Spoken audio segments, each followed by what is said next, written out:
Wildland fires pose a serious threat to people in their homes in Tennessee. And every year that threat grows greater as more and more people move out of the cities to be closer to nature. They live in high-risk areas we call the wildland urban interface. And when wildfire strikes, these areas of forest and homes present a tough set of challenges to firefighters. Sometimes the challenges are too great.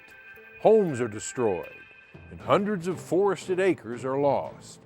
How can we prepare ourselves now, before the next wildfire season begins, to more effectively protect homes in the interface from a similar disaster? Hi, I'm Bill Landry.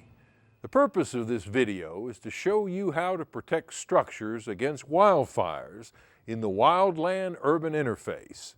First, we'll examine some of the challenges this breed of wildfire poses for both structure and wildland firefighters. Then we'll look at ways to overcome those challenges.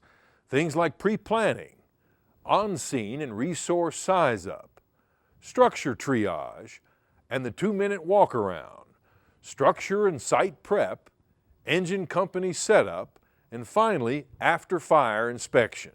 The goals are to help you as a firefighter understand the planning process now and to provide guidelines for developing action plans for when a major wildfire disaster begins in your area.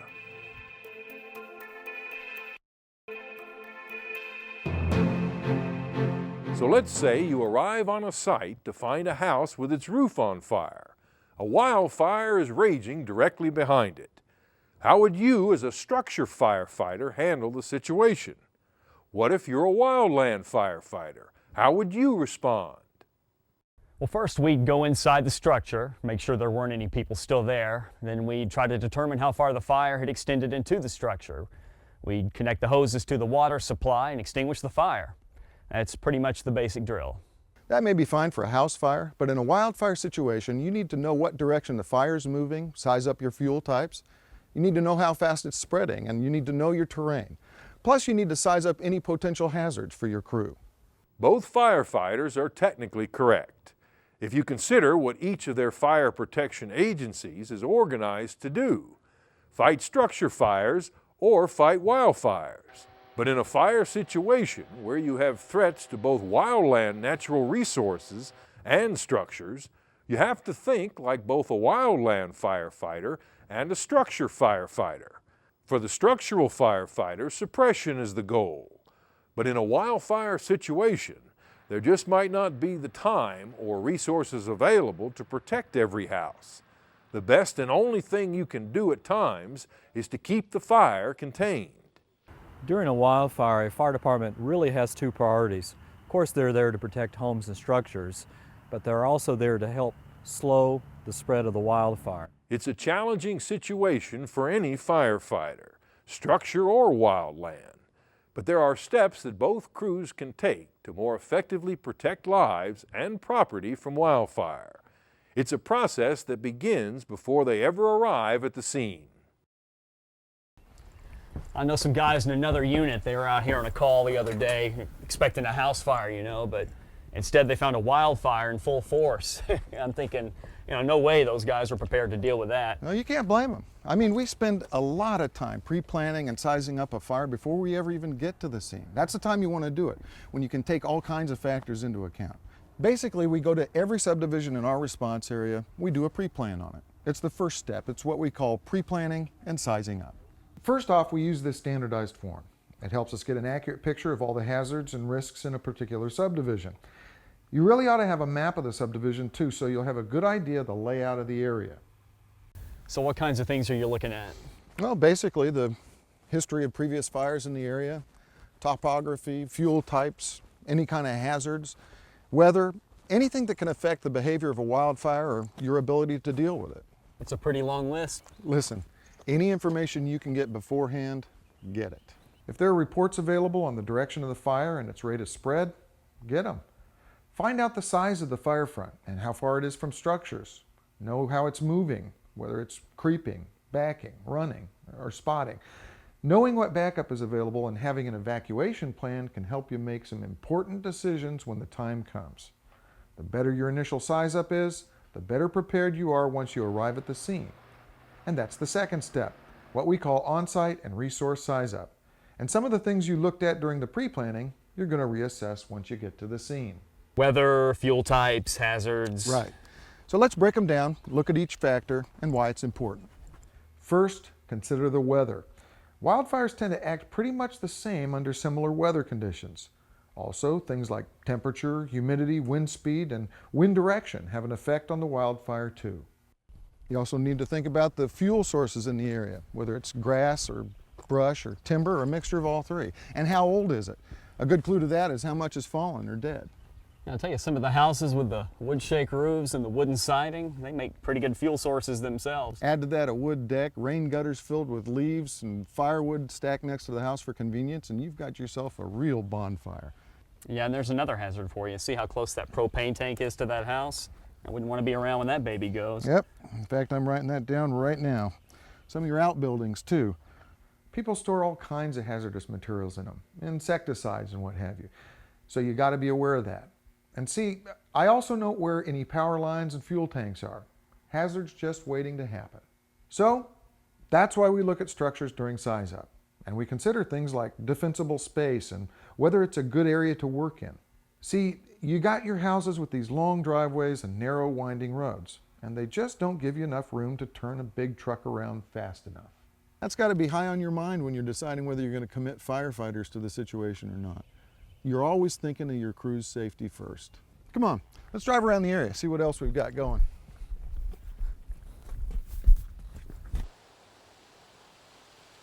In your pre-planning size up, topography is also an important factor, and you want to recheck it once you get on the scene as well. Basically, anything that can have a major impact on the behavior of a fire, like these draws and hollows. You know, air is drawn up in these hollows around here like a chimney. If you have firefighters down there, they can get trapped before you know it. And often, they're cut off from your communications. So that's why you want to have your safety zones, in case you're run over by the fire or your exit's cut off. You mean a way to get out in a hurry? Exactly. I mean, you need to find an area where you've got no fuel or where it's already been burned, what we call good black. That's your safety zone.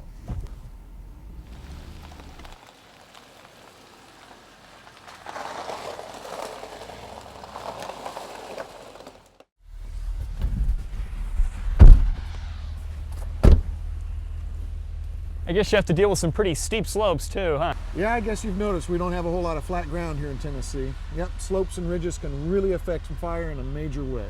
So you need to stay aware of the steepness of the ridges. You've got to know about your saddles and chimneys too. Now, how fast would a fire move up a slope like that one? Driven by wind?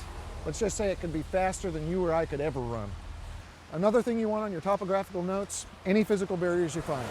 You mean like a road or river, something like that? Right, man-made, natural, doesn't matter.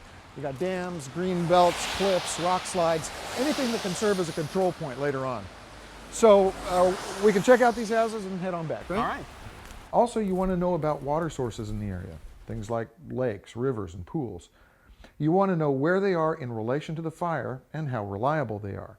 Also, whether engines or tankers or aircraft can use them.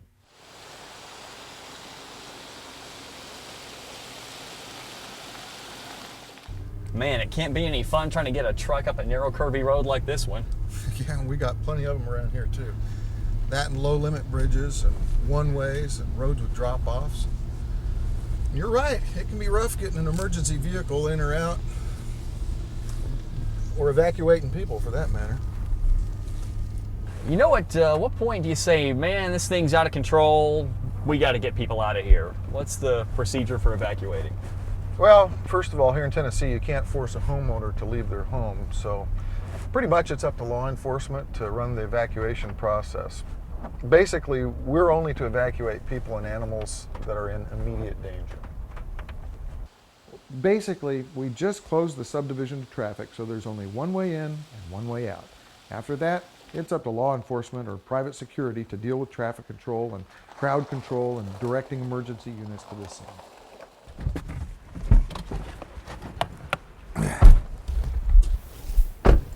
So what if you've got people who don't want to leave?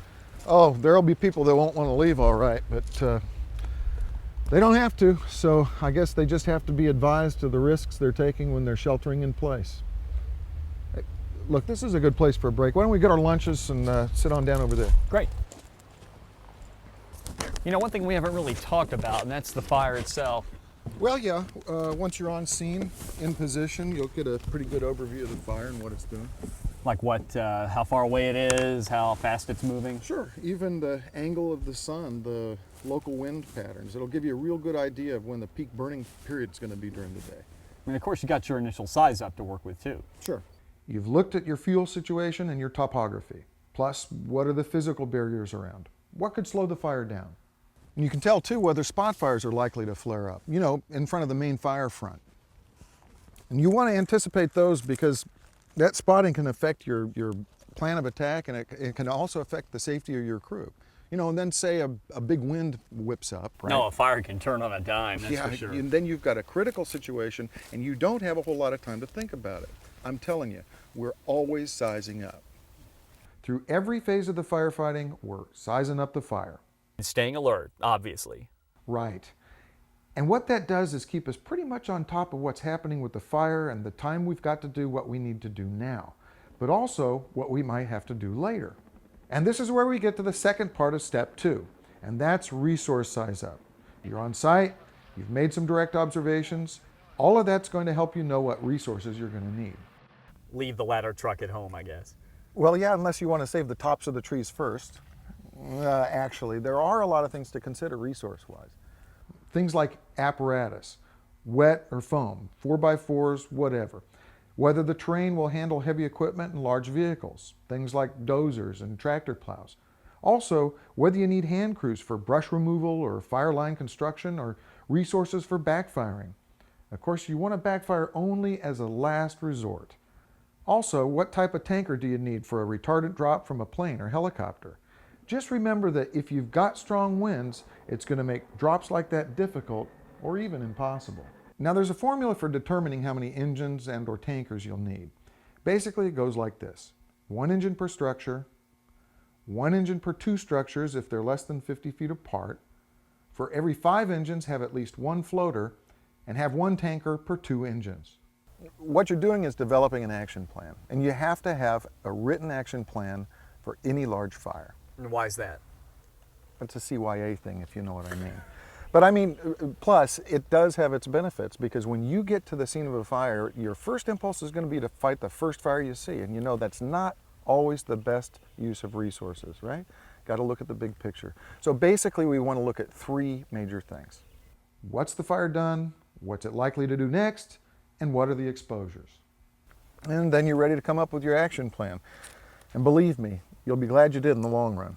An action plan basically lays out what you want to accomplish and how and who is going to do it. Are you operating in an offensive or defensive mode, or some combination? And everybody's briefed on it, so everybody knows what's going on. Also, if you've got other agencies involved, the plan lays out the command structure. That way, all of your efforts are working together and not against each other. Well, let's head back up the mountain. Got some things I'd like to show you.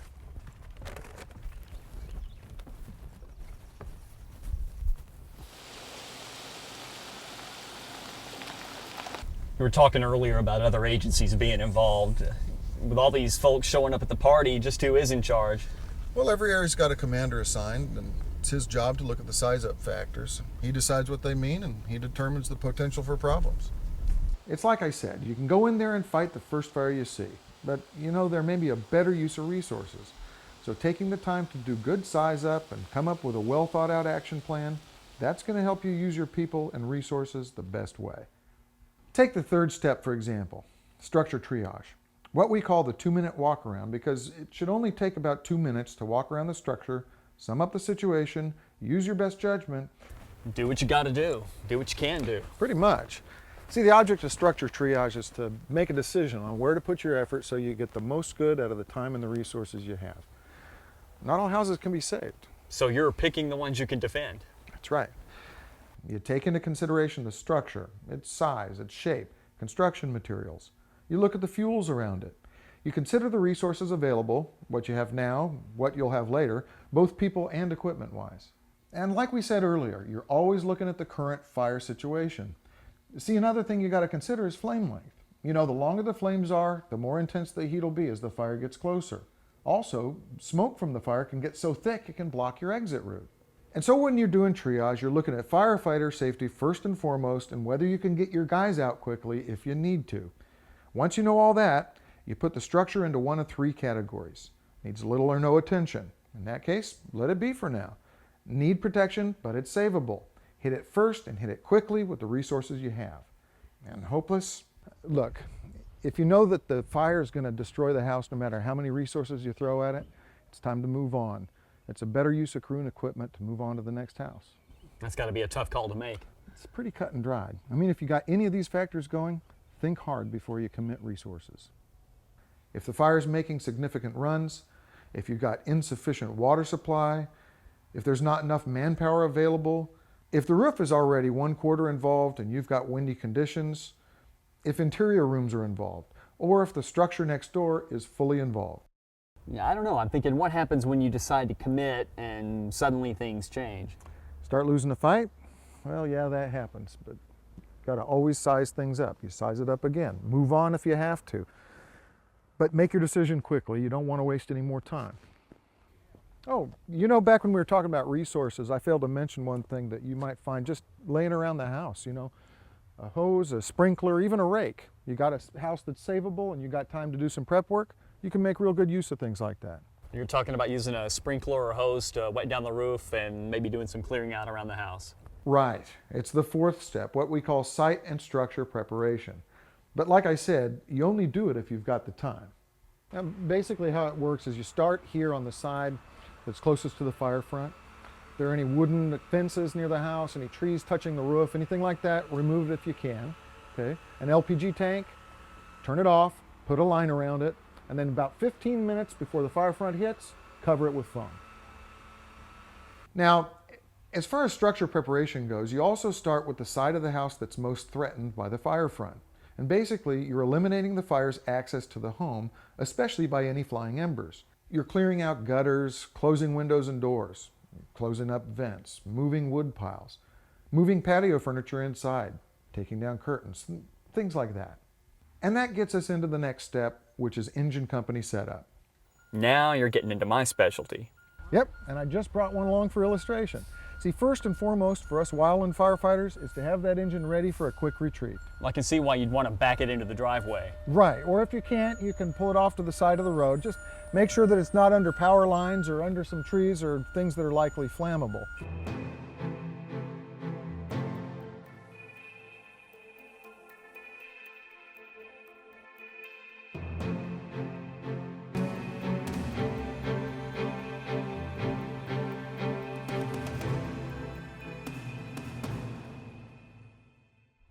What about hoses? Well, you want a 1.5-inch hand line at the minimum to protect you and your engine. For the house, you need 2 lines, one on each side, and put one for the roof if you've got it. What about fire hydrants? Not a good idea up here. It takes too long to unhook. Yeah, as far as water goes, you really need to have a reserve. We've got the reserve up top here. You have to have at least 100 gallons in your reserve engine tank, because without it, fire can overtake an area in no time, even before you've had a chance to clear all the fuels. So in terms of firefighting, you're knocking down the hot spots. You're knocking down roof fires, trying to get water under the shingles. And if you've got the time to pre-treat, use water on the fuels around the house and Class A foam on the house itself. And what we do is lob the foam onto the roof and let it run down the sides of the house and into the gutters. Do you guys go in? Not if the structure's burning. No, not unless the guy's been properly trained and properly equipped.